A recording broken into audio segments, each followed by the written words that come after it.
Okay, the camera's rolling.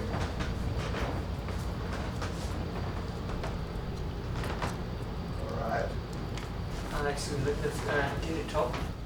Okay, camera's rolling. Okay, this is the July issue of the Source, which is featuring Biggie Smalls on the cover. He's pretty much the hottest rapper in the U.S. right about now.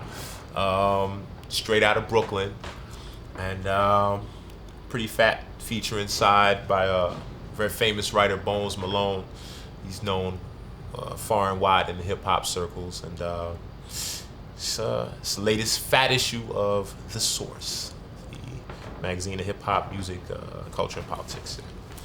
So, enter. So what else is in the issue?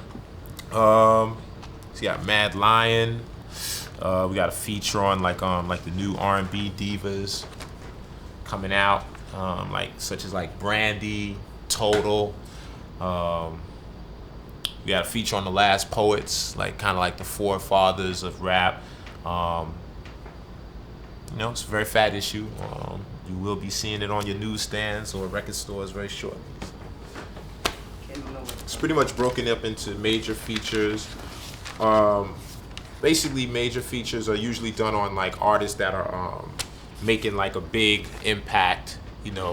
Either in the street or in the record buying community, so on and so forth. And that could be anywhere from a reggae artist to an R&B artist, but predominantly it's going to be a hip hop artist of some kind. Then we have our news section, which is called Ear to the Street. That's usually what people turn to first to get their news and information. And it's basically chock full of just tidbits. This is a story on Freakniks. It's an annual event that happens in the South here in the U.S. It's very popular, with us black folks.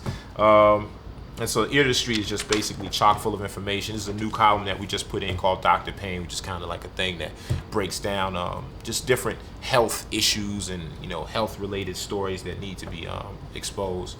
And that's pretty much Ear to the Street, just news.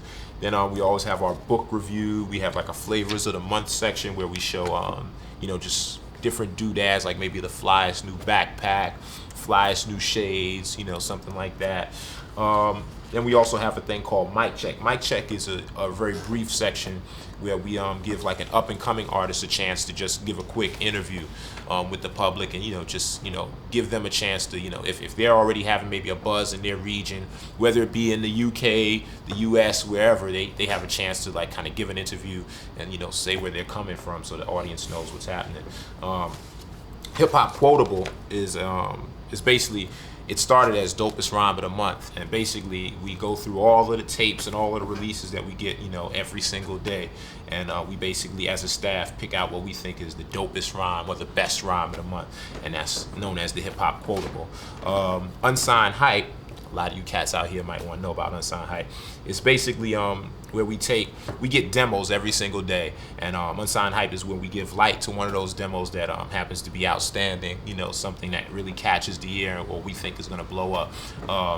Some alumni from Unsigned Hype is actually Biggie Smalls, so it's kind of like a way to let people out there know that you can live your dream. I mean, Biggie Smalls went from being an Unsigned Hype, an artist without a record deal, to being on the cover of the Source. So now he's making millions, and he's going all around the world, and everyone knows him. So it can happen to you, just like they say in the lottery or whatever.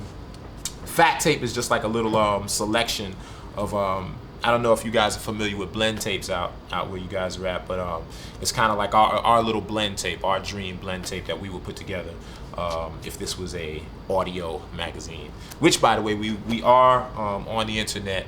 We just, at this point, there's just text on the internet, but very shortly we're going to have graphics and sound and everything on the World Wide Web for all you hackers out there. Yes, this is Graphics. This is a very popular section, just due to the fact that it represents one of the strongest pillars of hip hop. A lot of people are still doing graffiti, still doing representing the graphic element of hip hop, and that's what graffiti represents. That's what this page represents. We just get photos and flicks from all over the place. Actually, some of our most favorite photos come from overseas, the UK, so on and so forth. So that is Graphics. Another section I would say is basically the record report. This is our most, sometimes our most controversial section, because basically what we do is we have a rating system, and it goes from 1 mic to 5 mics. 1 mic being incredibly poor, whack, and 5 mics being a hip hop classic.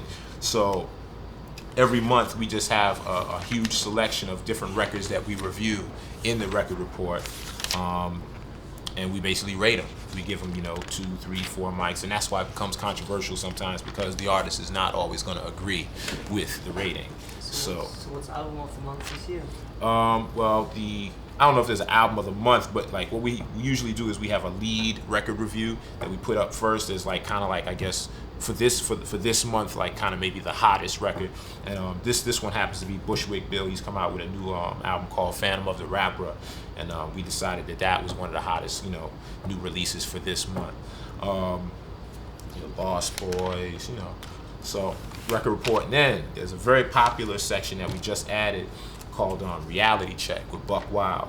This now, this is, I would say, this is kind of like our ode to the street, our connection with the street, because this is, Buck Wild is a young brother that I actually know. He's from Crown Heights, Brooklyn, and basically he just writes kind of a comical column where he gives his opinions about different things. He jokes about certain things. He makes commentary about a lot of things going on in society. But he's only 16, so where he's coming from a very hip hop street mentality with what he's saying, but he says it in a comical way. So I would definitely say this is like probably one of our most popular sections, as far as just like that, what do I flip to first when I open up the magazine? And then aside from that, we always have our little special, doodads and everything, Do you also covering sports? Yes. Yes. We just put, like a few months ago, we put in a section called the Source Sports, and thank you very much. And it's pretty much a big section devoted towards like the connection between hip hop and sports that's like existed basically ever since hip hop came into effect.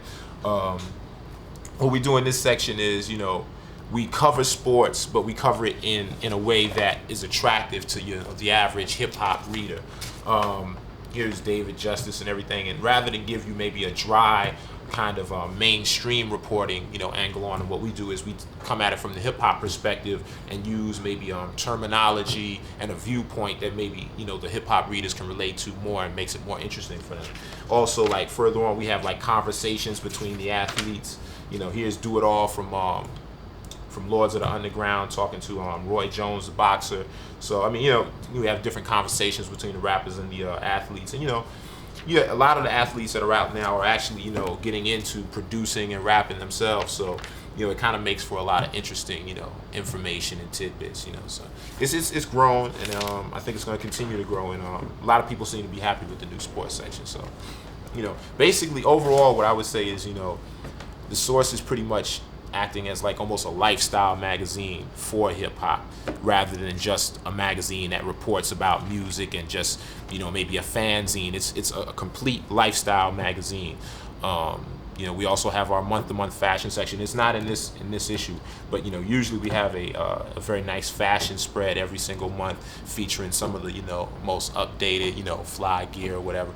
So it's all in all, to just sum it up, it's a lifestyle magazine, and we try to whenever we can, as much as we can, make statements through this medium. So But it also covers politics. Yes, that's kind of where Ear to the Street comes in. I mean, yeah. Could you hold all my calls? Yeah, could you hold all of them though? Could you hold all calls? Okay. Can you just go to the politics? Yeah. Yeah, that's kind of where Ear to the Street comes in.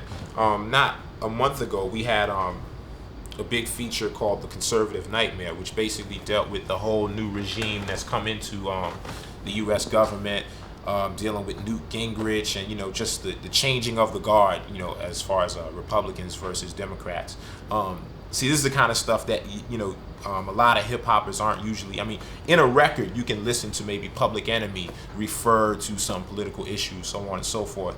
But, where does, someone from the hip hop generation have to go to read about these kind of things in their own context, in their own dialect? to where it's understandable to them and made interesting to them, meaningful to them, and they can relate it to their particular situation. Well, that's where we try to come in as far as, representing politics and, information in that way. And then also, at the top right here, it says inside the Snoop Doggy Dogg murder trial. So that's another thing we do. We try to just keep everyone, abreast of, the different legal situations, whether it be Snoop, Tupac, what's going on as far as, the legal side of things.